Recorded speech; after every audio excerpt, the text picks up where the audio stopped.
You're listening to the Today's Family Lawyer podcast, the leading source of daily news and insight for family law practitioners in England and Wales.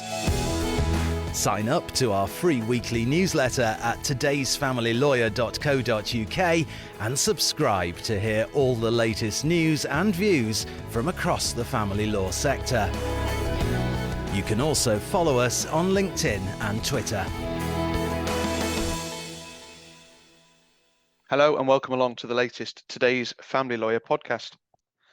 Today, I'm delighted to welcome Vanessa Ugatti onto the podcast. Vanessa is the true worth expert. And Vanessa, I'm sure you're going to tell us an awful lot more about what that means, but thank you very much indeed for joining the podcast. No problem, David. Great to share some stuff with you today on the subject of getting paid your true worth. Thank you for the introduction. Yes, we're talking about value, how we demonstrate value to our clients. We're talking about being bold. But I'm going to ask you in the first instance, please, to share a little bit about your experience. Tell us a little bit about yourself and what you do, please, Vanessa.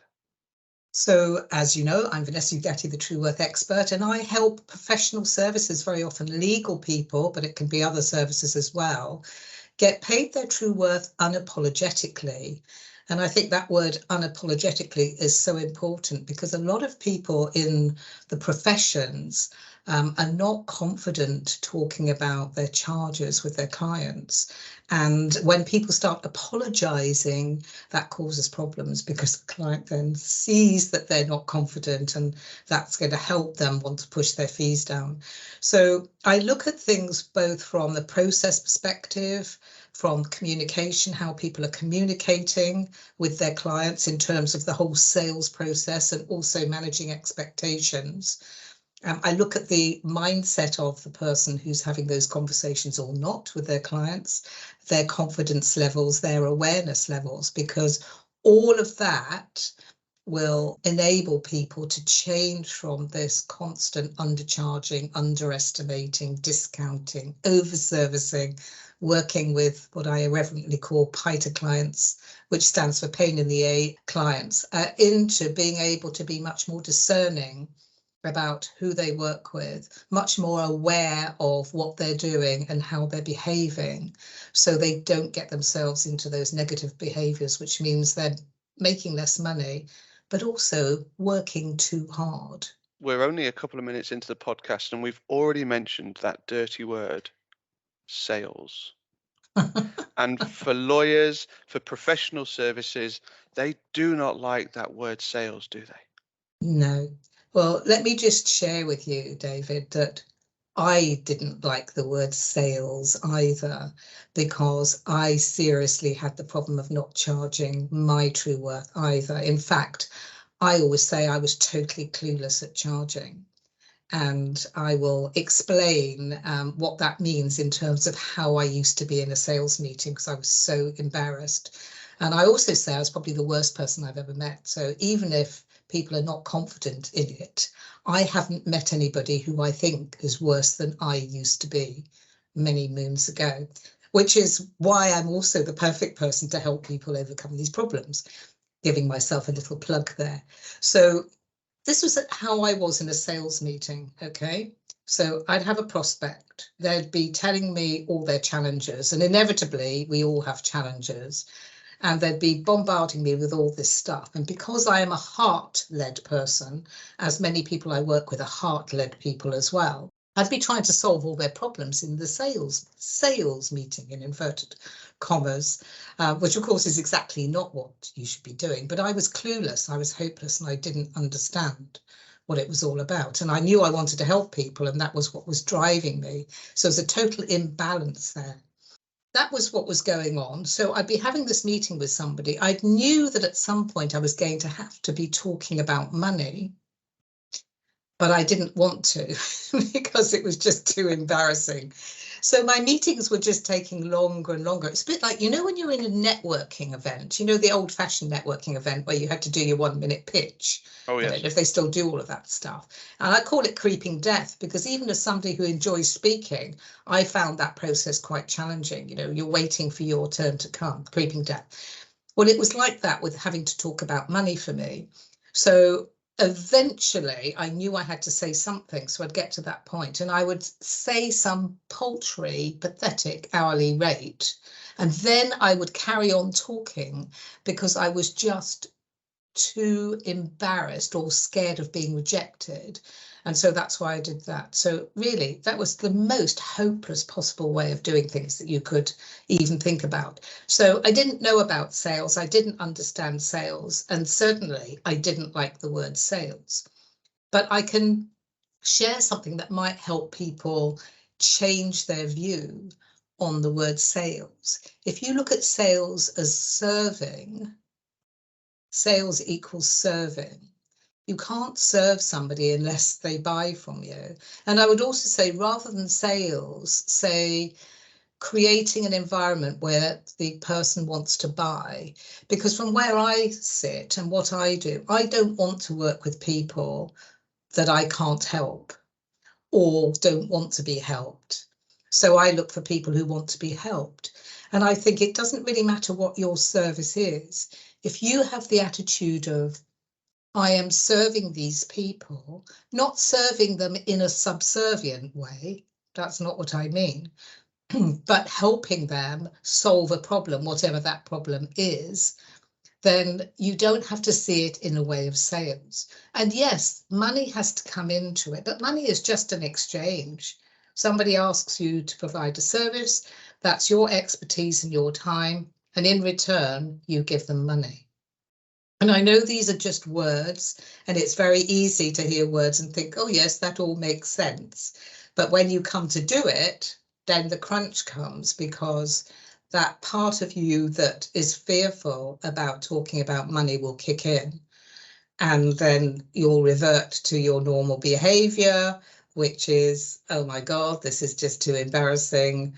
And I can't possibly charge them that because that looks like such a lot of money and I'll just knock some money off. So, we are very irrational as human beings, all of us. I say complex, irrational and emotional, and that's on a good day. So, the word sales, where everybody is selling, everybody who's in business is selling, and even people who are not in business are selling, because every time we want somebody to do something, we're selling in some way, shape or form. But you can replace that word when it comes to business with serving, and making sure that you're serving the right clients in the right way, and that they're also paying you the right amount. I think there's a lot of organizations out there who don't necessarily appreciate that it is everybody's role to sell. And in fact, the person that answers a phone, they have a responsibility to answer the phone in a way, in a professional manner that befits the organization. And Absolutely. that's indirectly selling, because as well as I do, if you pick up the phone to somebody and the way in which it's answered is poor, or there's very little sort of effort that goes into it, immediately it's that first impression thing, isn't it? It's immediately you're sort of very Absolutely. much on guard. I know that demonstrating and teaching people to understand true worth is your job. So I'm not going to ask you to give away all of your industry secrets, but what does charging your true worth mean? So getting paid your true worth is being really consciously aware of the value that you're providing for your clients, rather than just thinking about what the cost is, the value of it. And in order to do that, we have to understand our own value. And the challenge with that is people don't understand their value, because their value, their expertise, their knowledge is unconscious. It's in their subconscious mind. It's not something that they're thinking about all day, every day. And what we are expert at, we take for granted. It just seems natural and automatic. So for me, talking about this subject, I don't have to sit there and rack my brains. It just all comes tumbling out. And so it's the same for anybody in any service. They have a level of expertise which they have taken for granted. And sometimes things can be easy, but that's easy because you've got 10 years or 20 years experience or whatever to solve that problem for the client. So we're on the back foot, if you like, David, because if that's how we're thinking, then those thoughts that come up about that's a lot to ask them to pay, or I don't how I can justify my fee and all the other things that lawyers tend to say. They aren't really true, but if they are in the person's mind, then that's what they're acting upon. So we have to understand our value, and that's a key one. I have the True Worth methodology. There's actually 9 parts to it. The other 2 perhaps that I want to talk about are the first one, which is take charge. And what I see all the time is that lawyers and other professionals, other business owners, do not take charge of that whole process, from when the inquiry comes in to having those conversations about the money and managing expectations of how long something will take, and that clear communication with the clients. And then when something changes later on, the scope perhaps changes, they don't go back and have another conversation. They don't keep the client appraised of costs. I'm not saying everybody's like this, but a lot of people don't. They're not in charge of that whole process. They don't even necessarily bill on time. They don't even necessarily get paid. And, if we do not take charge of the process, of that process as the service provider, then the client actually is in charge of it. Whether you're running your own business or whether you're employed within a firm makes no difference. You need to be business minded and you need to be in charge of that process. And the great news about that is that once you get to be in charge of that process, life actually becomes easier. So it might seem, oh my God, because people don't want to have those conversations because they feel uncomfortable. And so they keep themselves on the back foot all the time. They keep themselves in a position of fear and a position of weakness. And so when something happens, they just don't deal with it. They avoid it. Or if they do deal with it, they don't deal with it confidently. So they still feel like they're on the back foot, and the client can push back or give them a hard time. So taking charge, and it's just great that it fits in with True Worth, because taking charge to me is the first thing. And anybody that I've ever worked with, whether it's a firm, whether it's a team of people or an individual, I can guarantee they were not taking charge of that. And it benefits the client, really. We don't think like that because we think other people want to be in charge, but they don't. The client has come to you as the expert. They want you to be in control. I think these days it's not good enough just to be a good lawyer, a good conveyancer, or whatever title you want to give yourself. You have to, both for the survival of the firm, in fact, so your firm thrives, be good at the commercial side, have commercial awareness. And if you're self-employed, definitely you need that. But also for your career progression, because if you're not very good at that, you're not as valuable to your firm as the next person who is good at that. Being just a technical person is not enough anymore. It really is not. This is a loaded question, because I know, having spoken to you a number of times, that you chuckle at this question, but we're just nice people, aren't we? Yes, we are. I'm a nice person. I'm a nice person. And I think, one of the fears, David, that people have is actually if they start charging their true worth, are they not going to be a nice person? But that isn't true. Again, it's a separate thing. So I think in people's heads, they get muddled up with charging properly and being nice. They're completely separate things. How we operate as a human being, how we think, is the most challenging thing that we have to get to grips with in life. It's more challenging than anything else. You can learn anything technical, no problem.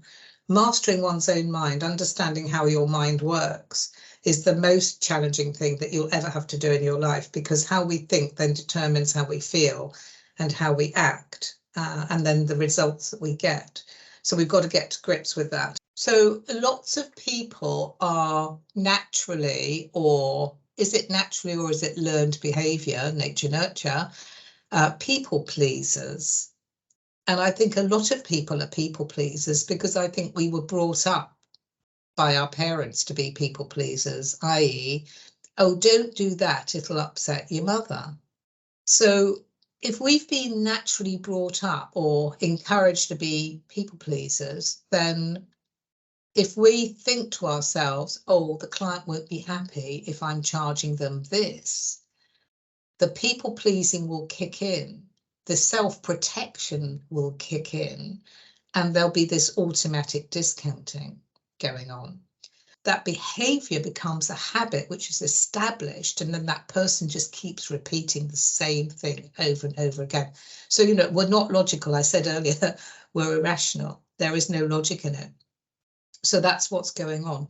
So we have habits. And the other thing is that we have to understand as human beings is that we go back a long way, don't we? And we still have a part of our brain, which for those who like technical stuff is the reptilian part of the brain, which is there to keep us safe, to protect us. So we're actually hardwired for fear. And being hardwired for fear means any time we're confronted with any physical danger, that kicks off the fight or flight response.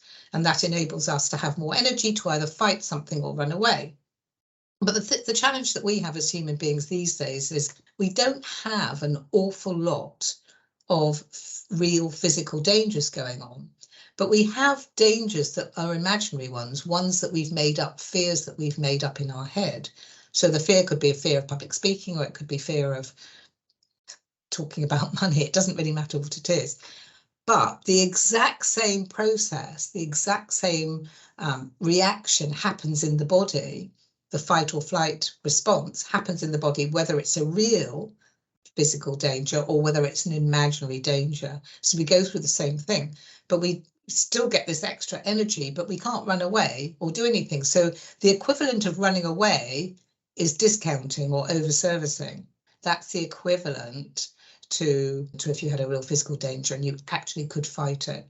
That's all you can do. And that is what, in essence, is going on. So we can't get rid of that part of us. That is there, and that's part of us, and it's necessary, because if we didn't have it, we would be dead. We wouldn't be here. Our ancestors would have died out a long time ago. But that is part of the thing that we have to learn to get to grips with in order to be able to overcome the problems of not managing the client, not charging properly, and so on. In the spirit of not charging properly, not managing the client, being nice, however you might want to describe it, there's this idea perhaps that you try and entice somebody in by giving things away. And in fact, there's a whole sort of sales methodology around try before you buy, isn't there? How can we demonstrate our value to somebody without that try before you buy piece, or can we? It's challenging. Clearly, in my sort of business, I always have meetings to find out who people are, what they're looking for, what their challenges are. And I think it's not about giving loads of stuff away in those meetings. It's about establishing what their pain is, what their problem is, and how extreme the pain is, and whether you're the right person to offer them the services. But if somebody goes into a meeting with say a family lawyer, and they start giving all the options away of what they can do, then that person is armed with all the choices they have, and they can go off to somebody else down the road who's a cheapskate and say, oh, just do all this for me. That's the danger. So it's about how can you demonstrate that you are the right person by asking the right questions to help them see that you are the right person to solve the problem for them, rather than just give all the answers to them. And I don't think lawyers do that, because for the same simple reason, they don't really understand that's what they need to do, and they don't understand their own value. So in a meeting that I have, I'm looking to find out what is the value of this person working for me. If somebody's losing 10, 20, 30,000 a year, sure, you should be working with me. If a firm is losing a lot more than that because they've got a number of fee earners losing that, sure, they should be working with me. But I need to find that information out and then say, okay, so this is what we can do. And it's up to them to choose. But with family lawyers or conveyancers or whatever else, because there's lots of other competition out there, then they've got to be very careful about what they share. That's why it's so important, again, to be in charge of those meetings. Or if they do have a meeting where they're going to give some value away, have a fixed fee meeting where they give some value, but make sure the boundaries are there. Because the other thing I hear is that people will do a fixed fee meeting that's an hour, Or they'll do a free meeting that's supposed to be half an hour, and an hour later, they're still talking with a client. So in essence, you're giving, yeah, have everything. So it really goes back in a way to me and my sales meeting, where I was trying to solve all the clients' problems in that sales meeting. You're there to establish what's the client's pain, how extreme is that pain, are they the right fit? Can I really help them genuinely? And then I'm in a position to start saying, okay, if you would like to take this further, this is going to be resulting in some work being done, and then there's charges for that. So I think you've got to use that first meeting as an opportunity to find the information out, demonstrate you are the right person without giving all your knowledge away, and turn it into a sales call or a serving meeting, as we like to call it now, not sales. You've got a range of different pricing models in law now. We've got unbundling coming down the line as well. So there's still the billable hour. There's this increase in fixed fee. In your view, which is the better method to ensure you're charging your true worth? Because whilst the billable hour is fine, it has its limitations. It has this ability to overbill if you're not too careful. But fixed fees carry a huge amount of risk. They do, don't they? It's a tricky one, David, I think, because there's no perfect answer. There's no perfect solution, in my opinion. And people talk about value pricing, but what does that mean anyway? You're pricing on the value of the result you're getting for the client, and that's not always feasible, because sometimes they may have a job which is very long-winded and takes a lot of time, but there isn't necessarily massive value. But you can't then do that for the value of it, because you're taking all that time, and time obviously is money. On the other hand, there could be a job that you do that takes very little time and the value is huge. Then you could possibly look at value pricing. But taking the two most common ones, the billable hour and then the fixed fee, let's look at both of them, shall we? So the billable hour obviously is flawed for the very reason that it's not really about value, it's about time. And you could have somebody who's absolutely brilliant at what they do and can get a solution very, very quickly, and then and then they've actually undervalued themselves. Or you could get somebody who's not very good and very slow and takes much longer. Then that's going to cost the client more, and that doesn't seem to work either. So I think for me, it's really about being very aware, very self-aware, very consciously aware of what you're doing, and whichever model you choose, still think about what is the value of this to the client, because the value to the client will be such that if the value is huge to the client, there's less concern about the charge. If the value isn't very big to the client, then you've got to be saying, why are we doing this? Is this the right thing to be doing? So the fixed fee, I know I have great delight in talking about the fixed fee, because I think it's a massive problem. I think probably clients like a fixed fee because they know where they stand. Whether the lawyer is able to give a fixed fee at the beginning of a job and be correct or not is another matter, and that's where the challenge lies, because the fixed fee is only going to be as good as the information that they uncover at the beginning of that relationship with the client, isn't it? So if they don't have all the information at the beginning, and it's not really any fault of their own, then the scope of the work can change later on down the line. So that's one of the problems, and we all know this because we hear it all the time, scope creep. So then the lawyer gets to a point in the job, they recognise that the scope has changed, or they don't. They might just be one of these people who've got their head down and they're just doing the work and they don't even notice. If they do notice, if they haven't set it up correctly at the beginning, then they'll probably ignore it, because that whole fear thing kicks in that I was just talking about. And so then they carry on doing the work, they get to the end of the job. Oh, whoops, we're way over what we've said. Oh, we better just slash the fees. We're not going to charge for that. And so they've lost money. So that's one of the challenges. So if you're going to do a fixed fee, you have to seriously communicate clearly what that fixed fee actually means. Is it a rock solid fixed fee, and what is it for, or is it an estimate? That's number one. And then have the conversation whereby if things change, that you'll be getting back to them, and then make sure they're following through. And some people do that well and other people don't do it well, because if people did it well all the time, then they wouldn't have any problems, wouldn't be losing any money. The other challenge is going to be the whole estimating in the first place. So how do people estimate how long it's going to take to do something? And as human beings, we have a tendency, all of us, to underestimate. We naturally underestimate. So if we already naturally underestimate and we're not very good at estimating, then we could be doubly underestimating. That's one of the challenges that we've got with the whole fixed fee thing. So it might be great for the client.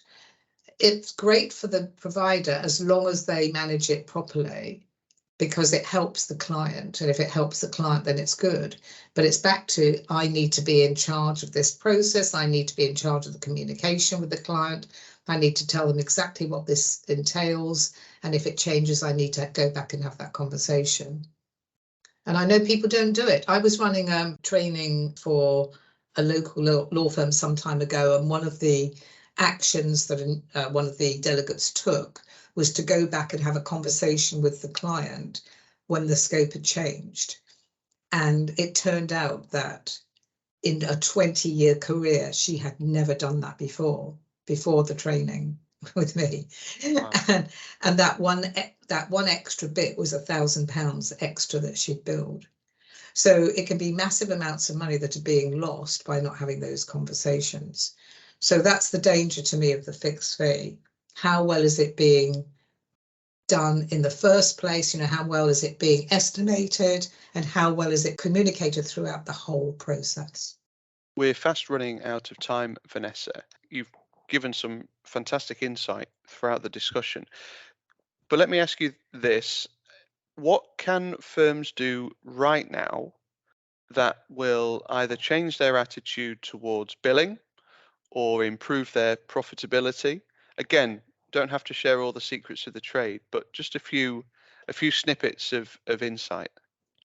It's really important for firms to understand that their lawyers, their people, need to be commercially aware. You can't, and I think I've already said it earlier, you can't be in a situation where you're not commercially aware.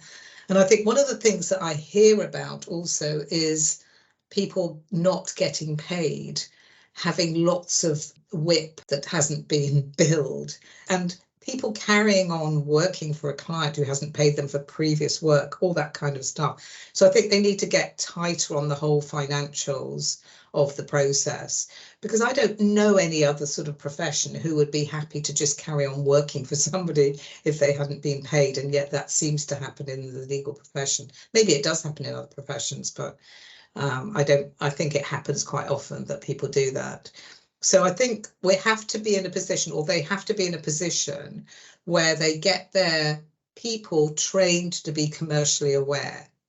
They have to be commercially aware. They can't just be technicians bumbling along. And it's not just about pricing training. So I'm going to do a plug for my stuff versus pricing training, because there's pricing training out there, and pricing training focuses on things like pricing strategy and pricing models that we have talked about today. And it will give you process and what have you, which is necessary. But if you do not address what people are thinking, the emotional side of them as human beings, that won't work for everybody in the firm. So those people who are quite emotional type people, and there's lots of them in the legal profession, and they're great because they care about their clients. They really do care about their clients, and they want to help them. And that's vital, but not when it comes to the expense of the business, or actually at the expense of themselves physically. So one of the things I talk about actually is equilateral triangle. I'm drawing it in the air here. I don't know why I do that, because I know listeners won't be able to see it.